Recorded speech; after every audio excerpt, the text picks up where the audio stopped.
All right, welcome back. I have you with me now. An entertainer, an actor, a comedian, an MC. Did I miss out anything? A lawyer. And now an inspiration to a lot of people. Lepacious Bose there. Thanks for being here today. You chose your name right, I like to say.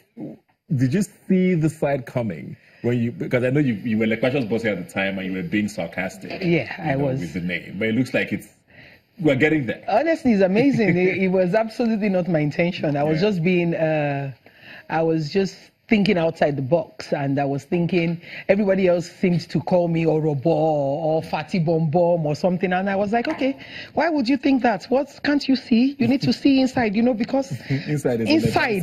Actually, I look like Genevieve Naji. Me and her, we are like twin sisters. Inside, but. When did your weight loss journey start? That about 4.5 years ago. What was the trigger for you? Well, a lot of things, because it's easy to cover it up by saying, oh, I never cared, I was always okay, I wasn't thinking about it, but it was always there. You start, you fail, you start, you fail, and then you get frustrated and you're like, oh, I can't be bothered, let me just enjoy my life. But after a while, it was becoming increasingly depressing. You just look in the mirror and you do like what you see. You have a series of broken hearts and you nail it back to your weight, although the men keep telling you it has nothing to do with your weight, And then you have emotional breakdowns. You have to deal with the health issues, the constant tiredness, the weakness. And then I was in Namibia, and my nephew came to me when I was sleeping, and he was like, why are you breathing funny? You're breathing quite funny. And I was like, what's funny about my breathing? Am I snoring? And he said, no, you're breathing like your heart is about to stop.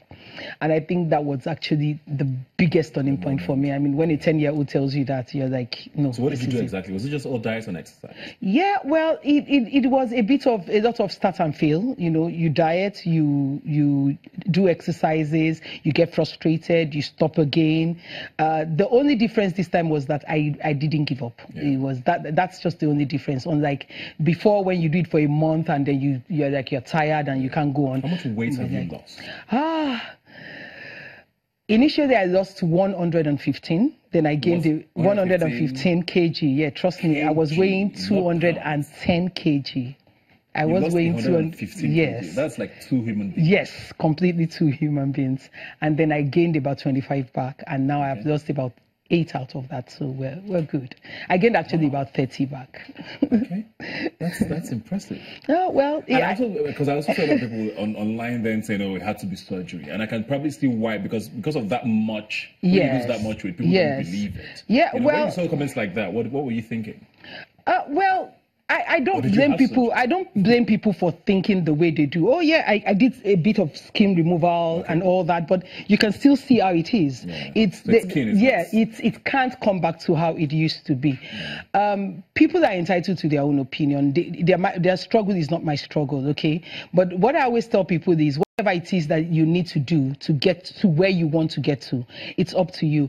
It's funny how people think that surgery makes it easier. They just think that, oh, surgery is a shortcut, but it's not. You still have to eat healthy, you still have to exercise, you still have to do every other thing. So really and truly, there's no shortcut. And I was hurt. I was pained because I thought what I was doing was for myself and it was okay, but I did not expect so much aggression. I didn't expect so much bitterness and hatred, and I was like, and I was like, why? I mean, why can't people just be happy for you when you're doing something right? Why does it have to be so much bitterness and so much aggression and so much hatred? But after a while, I got past it, because really and truly, I like what I see when I look at the mirror, and that's all that matters. How has this affected your career, though? You're a comedian, and you're very funny. I've been at events where you've been at, and you poked a lot of fun at yourself. Yeah. And it was funny because, if you take yourself not too seriously, people like it. But you are not the fat. Well, it didn't hit me. So how has that affected your business? It didn't hit me until after like maybe 2.5 years, and I was on stage and I was cracking this joke that I normally did about being big, about being on a bike, and people were looking at me like, I mean, what are you? We're talking. Where is the big person? And so that was when it hit me that, oh, those jokes don't work no more. You're now Yeah, I tell people that I am still fat. I'm not confused about that. I am still fat. I'm not slim, and I would never be slim. But then I was not fat. I was obese. Yeah. And that there's a difference. There's a difference between being fat and being obese. And the first step to my progress was facing that reality, Accepting. you know, that acceptance. It was a bitter acceptance. I didn't like to accept it, but facing it was the first step to victory, because initially I used to be in people's faces like, oh, I'm not fat, I'm big, I'm just big, I'm big. Hey, it's like I was obsessed, obese, and it was not healthy, and it was not good. And so if you're fat, fine. If you're big, it's okay. But obese, no, that's really not good for anybody. And that for me, if I have to take career over health, I will take health. But really and truly, it has not. You're funny. It has nothing to do with. I mean, I came here and we're bantering and we're laughing. I didn't say anything about being fat. So you can still get the funny out. The only good thing about being fat those days was that being fat is universal. You're in America, it's the same joke. You're in London, it's the same joke. You're in, you know, anywhere you are in, it's the same joke, and people can relate. That was the only thing.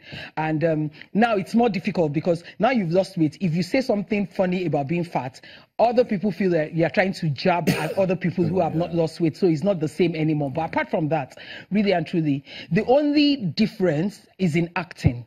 Because as an actress, I was stereotyped to be the overbearing. You're doing a lot more acting. And I actually studied theater arts before I studied law, and acting was a bit stressful getting into when I got into the industry. There was just too much politics, and I didn't understand it, and so I stayed away.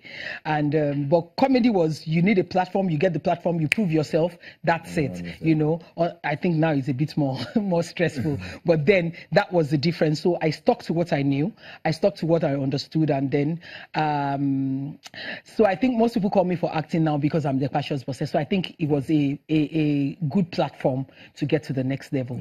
But for acting, you know, people are used to putting you into that role of madam, overbearing, ugly, fat woman that is bullying everybody around. And so it's a bit more difficult to create that niche for myself where I can act like every other person. You can act as a doctor, a lawyer, you know, whatever it is that you need to act.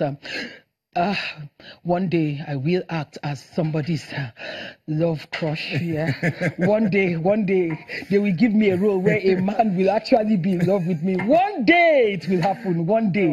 One day there will be an Ebuka that will say I love you on screen, and I will say I love you too. Then the director will say you may kiss the bride. It will happen. I'm sure it will. Come on. Nollywood is evolving well enough, but I'm sure that's definitely going to happen. But we're going to take a quick break now. When we come back, we'll find out what your plans are for the future. And I don't know, this weight loss thing is very inspiring, so we'll talk a bit more about that. We'll see you after this. Don't go away.